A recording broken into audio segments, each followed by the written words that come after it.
Hello Anatomy, welcome to our video lecture for Chapter 2, Basic Chemistry. So the first little bit of Chapter 2 we're actually going to skip. It isn't going to be part of this presentation. The chapter begins by talking about things like atoms and electrons, protons, neutrons, electron orbitals, pH, things that are important for science, but for anatomy, I feel that we can likely skip that stuff because you've done it before. We're going to skip ahead to see how basic chemistry impacts the human body. Okay, so let's get started. So elements. The basic unit of matter are atoms, which we categorize into elements. The periodic table shows all the elements. Your body is made of, or at least 96% of your body is made of only 4 different elements, and that is oxygen, carbon, hydrogen, and nitrogen. Pretty much life in general, upwards of 90% or more, is made of only those 4 elements. Your book goes through this chart. So oxygen in the human body is about 65%. Oxygen's involved in, most of your biomolecules contain oxygen. Oxygen is very important in the oxidation of glucose in cellular respiration, which is how you produce ATP. Carbon, you're about 18.5% carbon. All of the molecules in your body that are organic, carbohydrates, lipids, proteins, and nucleic acids, all contain carbon. Carbon's sort of the basic element of life. Hydrogen, about 9.5% of you is hydrogen. Very important element, occurs in most biomolecules, also impacts the pH of a liquid. Nitrogen, you're about 3.2% nitrogen. Nitrogen is contained mostly in proteins and nucleic acids, like DNA and RNA. So to a lesser extent, calcium, you're about 1.5% calcium. Obviously, calcium is important in your bones and your teeth. It's also important in things like muscle contraction and blood clotting. Phosphorus, you're about 1% phosphorus, also important in your bones and your teeth. ATP, nucleic acids also contain phosphorus. Potassium, you're about 0.4% potassium. Potassium is important for nerve impulses, for muscle contraction. You don't need much of it, but if you have none of it, you're not going to be hanging around much longer. Sulfur, you're about 0.3% sulfur. Sulfur is particularly found in proteins and in contractile proteins like in your muscles. You're about 0.2% sodium. You've probably heard of the sodium-potassium pump before. That's important. Sodium is necessary for nerve impulses, for your muscles to function properly. Chlorine, 0.2% chlorine. Chlorine, or the chloride ion, is the most abundant extracellular anion in the body, which means it's negatively charged. Iodine, you're about 0.1% iodine, very important in your thyroid gland in your neck. And lastly, iron, you're about 0.1% iron, which is an important element in the functioning of hemoglobin. Without iron, your hemoglobin doesn't function, and you can't transport oxygen through your body. So again, you're gonna have a hard time staying alive without at least 0.1% or so iron. So quick little background on chemical bonds. So molecules are when you have 2 or more atoms chemically combined. An example, like the H2 molecule, hydrogen gas that we breathe, are 2 hydrogen atoms covalently bounded together. The left-hand side of a reaction is called the reactants, and the right-hand side are called the products. Within a covalent bond are a pair of electrons which are being shared.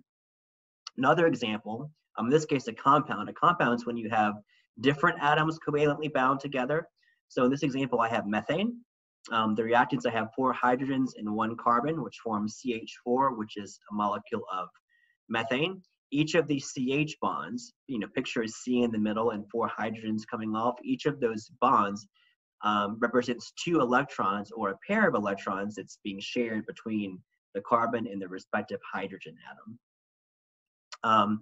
This slide just shows, so sodium, elemental sodium is very reactive. It will explode if you throw it in water. Elemental chlorine is a sort of greenish yellow gas. It's poisonous. It will kill you. But if I combine them together into sodium chloride, you get table salt, which first off is very stable. It's not going to kill you. I guess if too much of it, I guess could, but eating sodium is fun. And it's also a solid, whereas like chlorine gas is a gas at room temperature. So here I have 2 elements that have very distinct properties. When I combine them into a compound, the properties are different. They're called emergent properties. You have new traits that form from chemically bonding atoms together into compounds. So I mentioned the word covalent bond. So a covalent bond represents a shared pair of electrons. Electrons come in pairs when they're shared. A single covalent bond, like in hydrogen gas or in methane, is one pair of electrons being shared. A double covalent bond, like in the case of oxygen gas, O2 gas, we'll see on the next slide, is when I have two pair of electrons shared, which would be 4 total. So a single bond represents 2 electrons, a double bond represents 4 electrons. In the case of hydrogen, so here I have each hydrogen atom has 1 electron. That first electron shell wants to have 2 electrons. So when these two shells sort of overlap, you form H2 gas. And because they're shared, it's like each hydrogen has 2 electrons, and that first shell wants to have 2. This one shows oxygen. So if you look at oxygen, it has the second electron shell. The second shell wants to have 8. This one only has 6. When you combine them together, see I have 4 electrons being shared. So here I have a double bond represented like this. And if you count like the outer shell of this first one, I have 1, 2, 3, 4, 5, 6, 7, 8. The 7th and 8th electron I know are shared with the, well, actually the 6th through 8th are shared, but they were originally in the second one, but since they're overlapping, since the electron shells overlap, it's as if each octet, each outer shell has an octet, which means 8 electrons. So when you see a single bond like this, that represents 2 electrons that are being shared. A double bond like this represents 4 electrons that are being shared. So covalent bonds can be polar or nonpolar. Nonpolar means the electrons are shared equally between the atoms. In the case of carbon dioxide, I have a carbon double bonded to an oxygen here and another oxygen here. The word is electronegativity. The carbon and the oxygens have about the same pull on the electrons, so they're shared equally. So carbon dioxide is electrically neutral as a molecule, which means it's nonpolar. Things that are nonpolar typically don't mix with things that are polar. An example of a polar molecule would be water. The hydrogen has a much weaker pull on the electron pair than the oxygen does. Since the oxygen pulls them tighter, think of there's 2 electrons here and 2 electrons here. They're being pulled closer to the oxygen. This symbol represents a partial negative charge. This represents a partial positive charge, another partial positive charge. So the water molecule has poles. The oxygen side is a little bit negative, and the hydrogen side is a little bit positive. That's what you would have when you have polar molecules, because the electrons are not shared equally. Okay, so getting to biochemistry. Biochemistry is sort of the chemistry of life. So things that are inorganic, the simple definition of an inorganic compound means it doesn't have carbon. So water is obviously inorganic because there's no carbon. They tend to be small molecules, things like water, things like salts, maybe some acids and bases. Organic compounds, by definition, contain carbon, and they're usually very large molecules that are covalently bonded together. There's 4 main classes of macromolecule or 4 main classes of organic compound in your body. We're going to go through all 4. The 4 are carbohydrates, lipids, proteins, and nucleic acids. So the way that I form macromolecules, so think of it sort of like playing with Legos or looking at trains of a car. You have, a polymer is a long chain-like molecule. Something like starch or cellulose or DNA is a very large organic molecule. It's called a polymer. Polymers are made of repeating units called monomers. So picture a train that has 100 cars. Each car is a monomer, and the whole train as a whole is called a polymer. Many biological molecules, kind of like carbs or proteins, have little units called monomers. Put them together into polymers. The way that I put them together, the kind of reaction that I use to join monomers into polymers, the class is called a dehydration synthesis reaction. So dehydration kind of sounds like you're losing water, like you're being dehydrated. Synthesis implies that you're building something. So if you look at the diagram here I have 2 monomers, monomer 1 and monomer 2, 2 trains of the car. Each one has an OH group. If you notice what's in blue here, the OH here and the H here are going to be bonded together to give off water. And you're going to result this oxygen with these 2 bonds. Basically, this bond that's right here gets transferred to the oxygen, and then this bond is the same one that's right there. So I've linked 2 monomers together into a polymer, or in this case, to at least, you might not call it a polymer. At this point, you might just call it two monomers bound together. So I synthesized something new. And in doing so, I released water. So it's called a dehydration synthesis. The opposite process is called hydrolysis.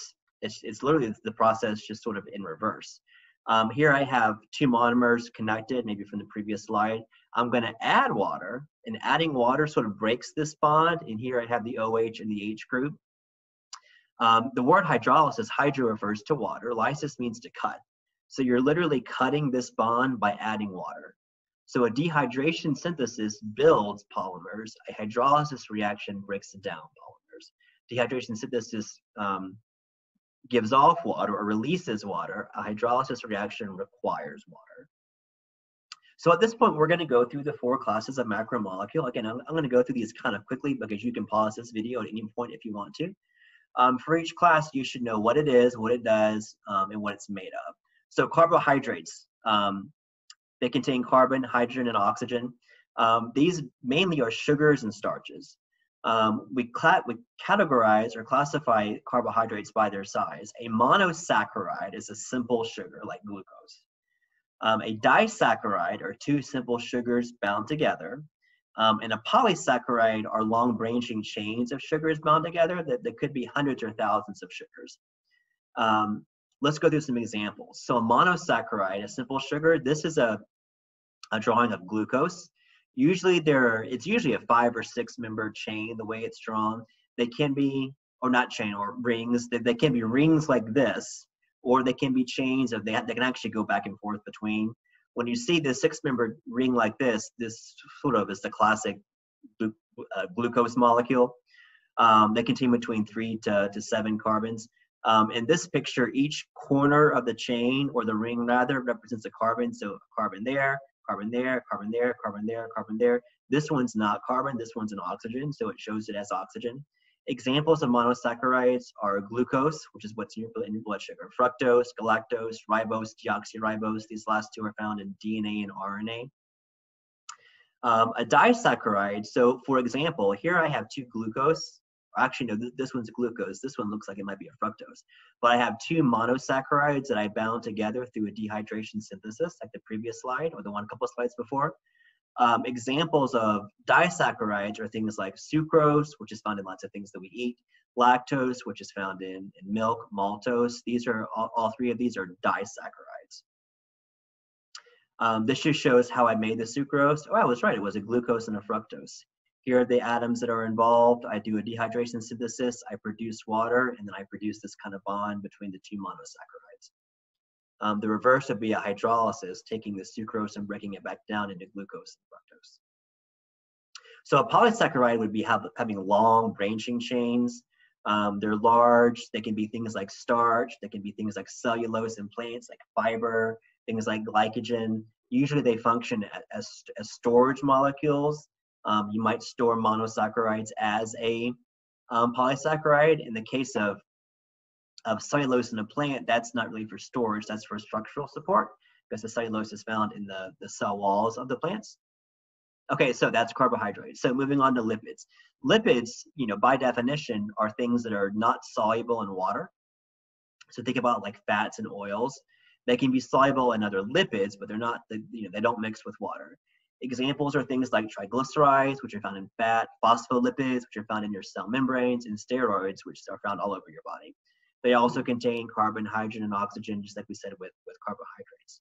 So your book goes through some of these diagrams. Some of this I want you to know, and some of this I don't. So let's just kind of go through each of these. So examples of lipids in your body. Things like triglycerides are found in fat deposits, which could be for insulation. Fat's also a way to store excess energy.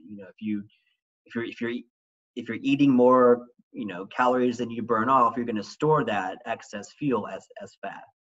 Phospholipids are found in cell membranes. You probably remember that from freshman bio, the phospholipid bilayer of the cell membrane. Steroids, so steroid lipids. All of these are steroids. Cholesterol, your body can produce cholesterol, or you can eat cholesterol. The basis of all body steroids, we're going to come back to this in a minute, is cholesterol. Bile salts are made by your liver, stored by your gallbladder. They help in the digestion of fat.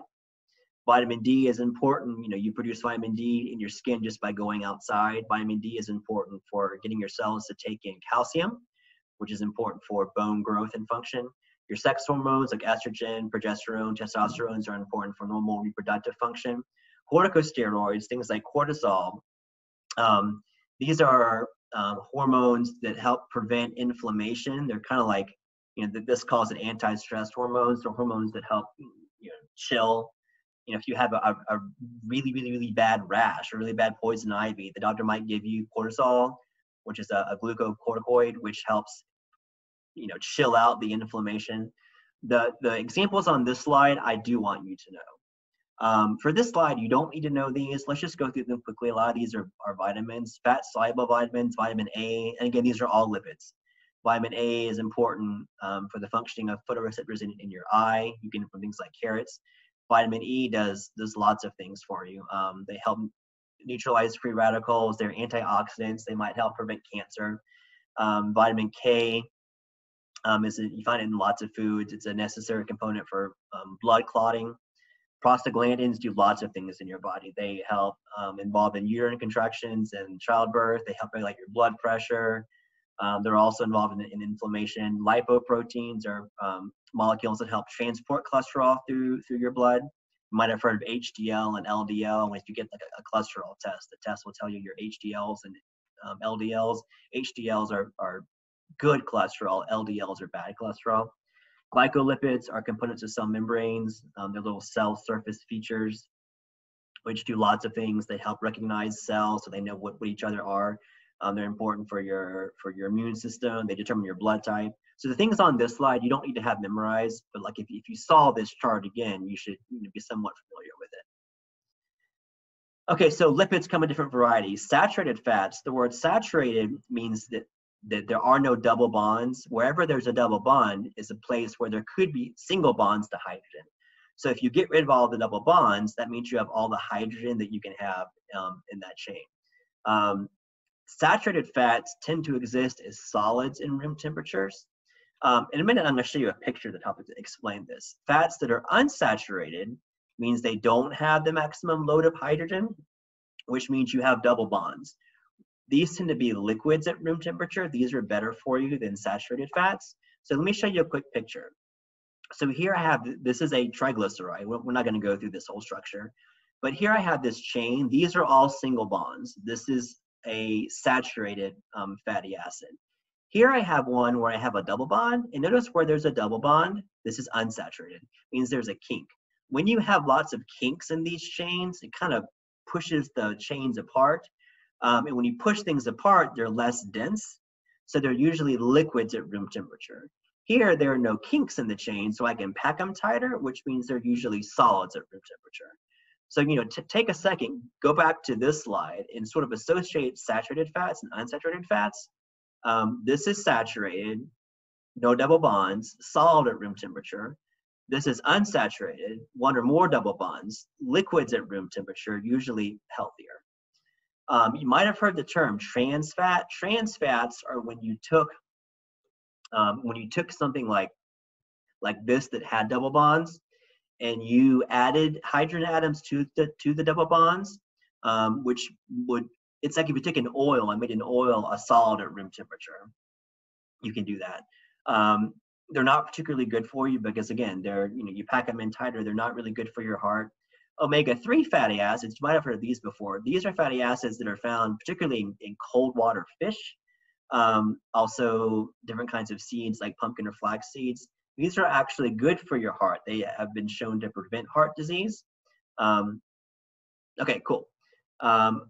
Other common steroids are lipids. So steroids, when you see molecules like this, notice I have 4 chains that are sort of fused.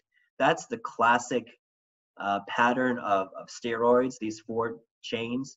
Cholesterol, we mentioned, bile salts, vitamin D, some hormones like estrogen and testosterone have the same general pattern. These are also lipids. You can ingest cholesterol from your diet, but your liver can make cholesterol. So you need some cholesterol whether you eat it or not. Your body can make it. Too much cholesterol will cause blood clots and cause hardening of the arteries, which we'll talk about that later. Okay, moving on. So we've done 2. We've done the carbs. We've done lipids. Proteins. Proteins account for over half your body's organic matter. Proteins do lots of different things. They're important for their enzymes, their hormones, their antibodies, they're in your immune system, they're in transport. Proteins do lots of things for you. Proteins, again, contain carbon, oxygen, hydrogen. They also tend to contain, well, they don't tend to, they all contain nitrogen. The monomer for a protein is called an amino acid. There's 20 amino acids that your body, uses to build proteins. This is only 5 of them. Notice I have, the left-hand side of all these has nitrogen. We just said proteins contain nitrogen. The basic structure looks very similar. The difference is what's called the R group, this thing in green. It can be as simple as hydrogen, or you can have these long attachments for R groups. We're not going to go through the 20 amino acids. We don't need to go through all 20 of them, but just notice there's like a pattern. Same basic structure, but the R groups can be different. Protein structure. So the word polypeptide means you have 50 or fewer amino acids. So going back, if I bound these 5 together, that would be a polypeptide of 5 amino acids. But you can have proteins with, thousands, tens of thousands of amino acids. And the sequence of the amino acids, kind of like trains in a car, determines the function of the protein. There's 4 main levels of protein structure. There's the primary level, the secondary level. The secondary level includes what are called alpha helices and beta pleats. The tertiary level and the quaternary level. We're going to go through all 4 of these on the next slides. The primary structure is just the order, like cars in a train. What's the order of the protein? The secondary structure, notice here I have this helix. These are called alpha helices. This pleat, these are called beta pleats.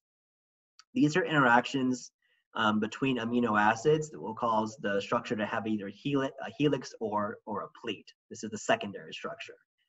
The tertiary structure, so picture I have like a secondary structure, but say I have like a protein that folds back on itself. It's still just one polypeptide, but it folded or sort of twisted back on itself. That's called the tertiary structure.